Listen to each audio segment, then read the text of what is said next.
Hey wonderful viewers, how's it going? Today we will continue our exploration of one of each faction. As I mentioned last time, we did the Wayland deck featuring BABW Midseason and Brian Stinson. If you haven't checked it out, be sure to do so. Today we'll be moving on to NBN, and today's deck that I recommend for you is none other than Power Shutdown Accelerator Diagnostics.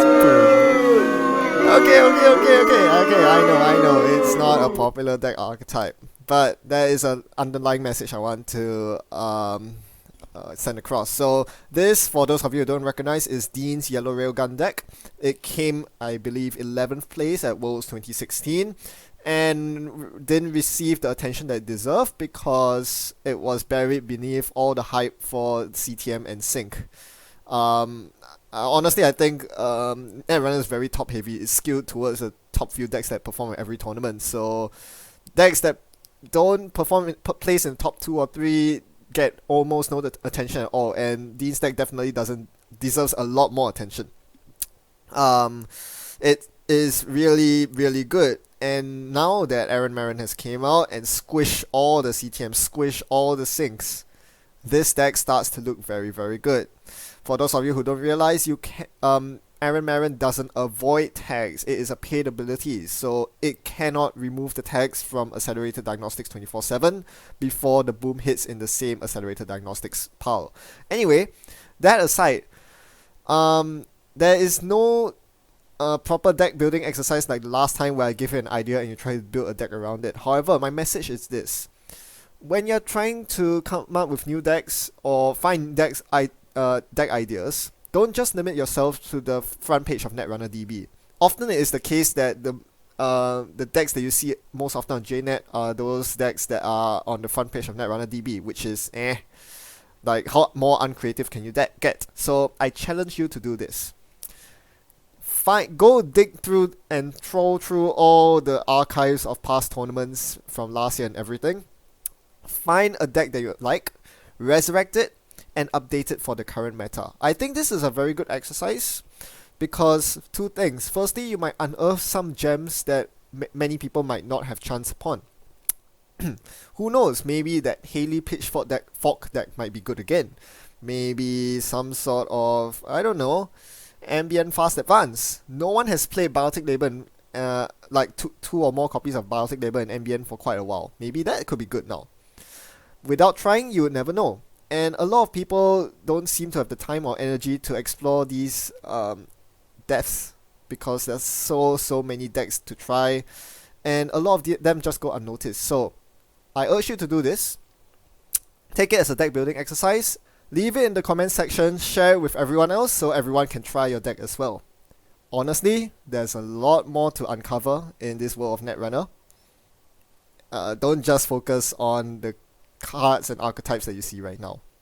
Now I'm going to proceed to a playthrough with this deck. I'm going to utterly misplay this game, and through this I'll show you how the weak points of this Yellow Railgun deck. If you're not interested in watching Shutdown Boom, I completely understand, no worries. For the rest of you, let's hop into the game.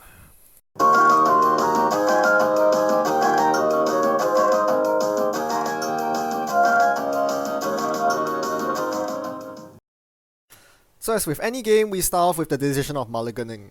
For Yellow Railgun, you almost always mulligan for breaking news, simply because without the fundamental keystone of a single breaking news in your score area, you cannot do anything at all.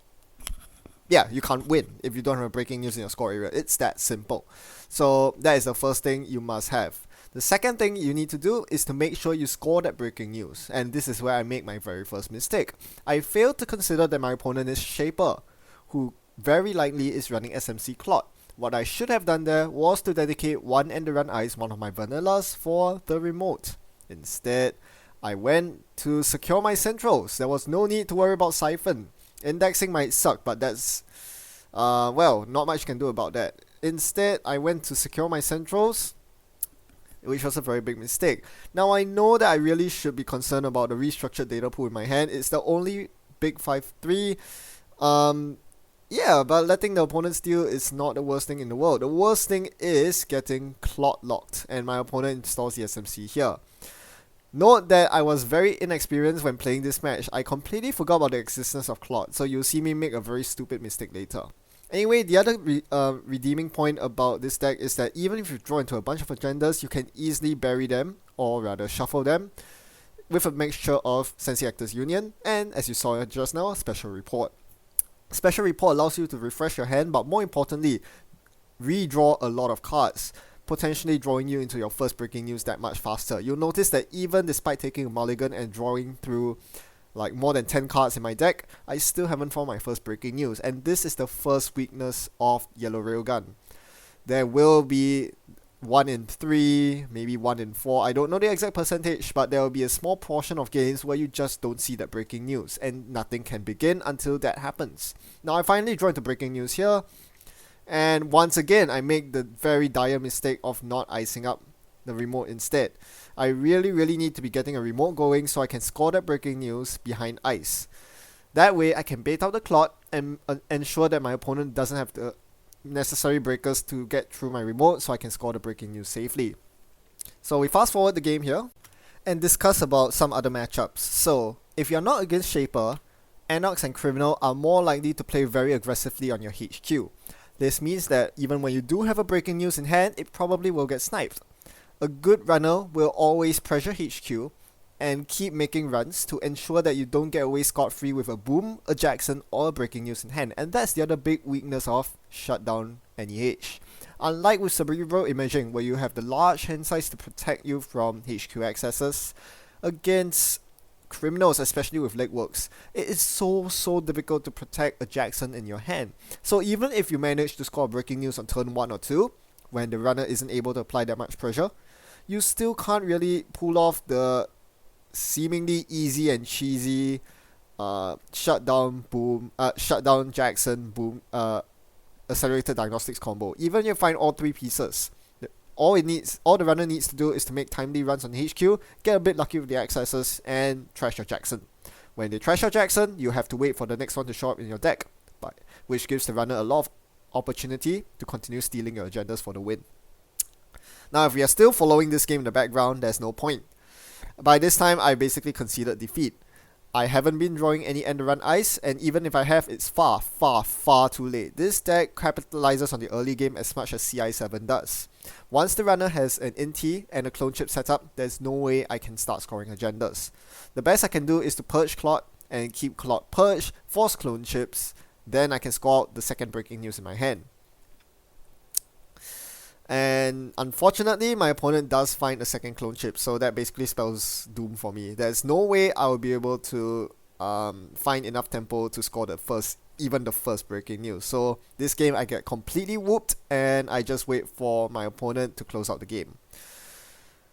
So to sum up and answer the question of if I'm a runner and facing down a Yellow Railgun NEH, what do I do? And the answer to me seems pretty straightforward. Pummel HQ with all your might. Bonus points if you have any sort of HQ pressure in your deck. Nerve Agent, Siphon, Legwork. All these cards make it incredibly difficult for Railgun NEH to do its thing, because it relies on having either a boom in hand to perform 24/7 boom, or Diagnostics, Power Shutdown, and Jackson in hand. The Jackson and boom can both be trashed, which leaves the CORP with a very slim out to top deck either the Jackson or boom they require from R&D so that they can play their combo. Now that we've talked about what the runner should do against Yellow Railgun, let's talk about why Yellow Railgun is such a good meta call right now. It is a very robust deck that has multiple routes to victory. Sure, they all are flatline victories. However, there are multiple ways you can go about doing them. You could just play the 24/7 boom combo from hand. You could trigger it with Accelerated Diagnostics. In 2 different ways, no less. You could Power Shutdown and then put 3 cards back with Jackson. Or if the runner's not running, you can simply use Sensei triggers to stack your deck such that 24/7 and boom are arranged together. Then keep drawing your deck until they resurface to the top before playing Accelerated Diagnostics. This gets past the problem of not being able to play Power Shutdown to mill your whole deck. Config number 2, Accelerated Diagnostics into 24/7 and double boom, is surprisingly powerful. A lot of single counter cards like Marin and Plus Creed have no answer for Config 2. Those that do, such as Hades Shard, which some people might play as a response against CI7, well, you can still use Config 1. A normal 24/7 boom works, as does the Sensi method. In fact, the only real hard counter I can think of against Yellow Railgun is New Angela City Hall, a card that gives you unlimited amounts of tag avoidance. Well, while this is a hard counter, we look at the runner meta and ask ourselves who is likely to play New Angela City Hall. And as it turns out, because Marin has been introduced so recently, people are going to turn to Marin for tag protection instead of New Angela City Hall. Why wouldn't you spend the extra 2 influence and gain yourself extra card draw? Moreover, ask yourself this question. When you steal an agenda, would you rather your tag protection go away, be trashed, or would you rather gain 2 power counters which you can use to shake more tags? I think the answer is pretty clear. A lot of people are going to play Aaron over New Angela City Hall. There's going to be a reduction in New Angela City Hall in the meta, and correspondingly, with your hard counter out of the way, Yellow Railgun looks a lot more viable. That's just a very simple analysis.